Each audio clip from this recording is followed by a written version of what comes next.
तो ये वीडियो है पार्ट 3 डू एज डायरेक्टेड का, 12वीं कक्षा का अंग्रेजी का जो प्रश्न बैंक है उसका। तो चलो शुरू करते हैं। 21वां प्रश्न है, this horse is too fast to win the race. इसका सही क्या है कि this horse is so fast that it can win the race. It की जगह हम ही भी लिख सकते हैं, ठीक है। अब देखना कि जो बाकी सेंटेंसेस इससे पहले हमने देखे हैं वहाँ पे यहाँ पे जहाँ पे फास्ट लिखा हुआ है यहाँ पे कोई एक नेगेटिव एडजेक्टिव मिल जाता है, जैसे weak. For example he is too weak to stand, लेकिन यहाँ पे फास्ट है कि अच्छा एडजेक्टिव है। तो इसका सेंटेंस भी ऐसे बनेगा कि this horse is so fast that it can win the race. He can win the race, दोनों में से कोई एक भी लगा सकते हैं, ही या इट। 22वां है, आई had a quarrel with my friends last night. अब यहाँ पे इसका जो सही सेंटेंस बनेगा पास्ट परफेक्ट में वो ये रहेगा कि आई had a quarrel with my friends last night. Confuse मत होना कि यहाँ पे 2 बार हैड क्यों आ रहा है, उसको समझाने के लिए यहाँ पे देखना। जैसे वर्ब की फर्स्ट फॉर्म होती है वॉच, वॉच्ड सेकेंड, और थर्ड फॉर्म होती है वॉच्ड, वॉच, वॉच्ड, वॉच्ड। इसी तरह से हैव, हैड होता है। तो जैसे I watched a movie past simple में होता है, तो पास्ट परफेक्ट में क्या बन जाता है, I had watched a movie.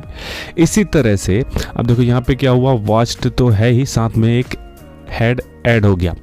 इसी तरह से आई had a quarrel with my friends last night past simple में है, और जब पास्ट परफेक्ट में बनेगा तो क्या हो जाएगा, I had a quarrel with my friends last night. 23वां है, change the voice of the following sentences. Voice change करना, ठीक है। I made the children laugh, तो क्या हो जाएगा, the children were made laugh by me. These mangoes taste sweet, ये थोड़ी अलग टाइप के हैं, तो इनका ऐसे बनेगा कि these mangoes are sweet when they are tasted. How many persons are attending the webinar, C number है, तो इसका होगा कि by how many persons is webinar being attended. D number है, दिस बुक कंटेन्स 100 पेजेस, तो 100 pages are contained in this book।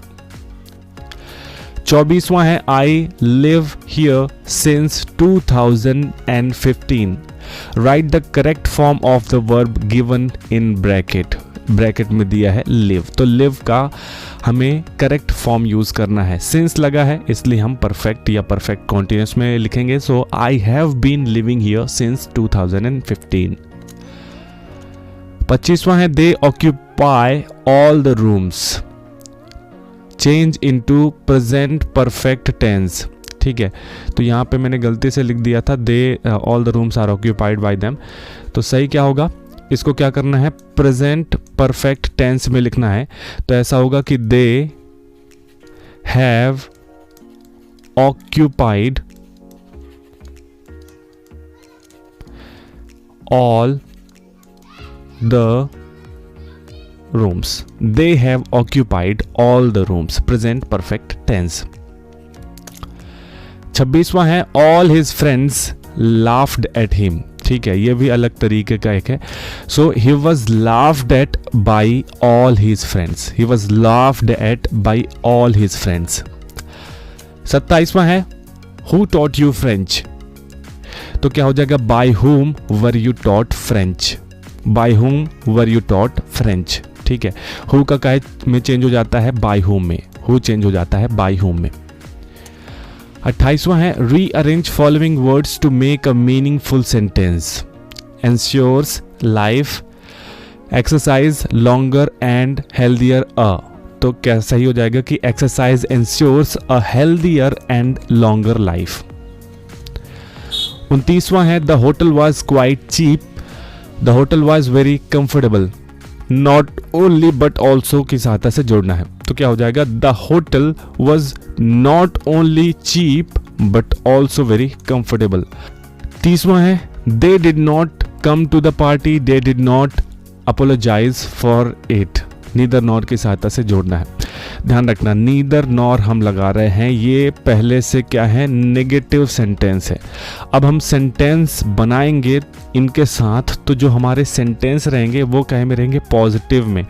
तो they did not come to the party, तो इसका अफर्मेटिव क्या बन जाएगा, केम टू द पार्टी। इसका क्या बन जाएगा, अपोलोजाइज्ड फॉर इट। ठीक है, यहाँ पे फर्स्ट फॉर्म दी है, ये नेगेटिव है इसलिए फर्स्ट फॉर्म है। अब ये अफर्मेटिव हो जाएगा तो क्या रहेगा, ये सेकेंड फॉर्म में रहेगा। यहाँ पे भी ये सेकेंड फॉर्म में रहेगा, तो सही क्या हो जाएगा, they neither came to the party nor apologised for it.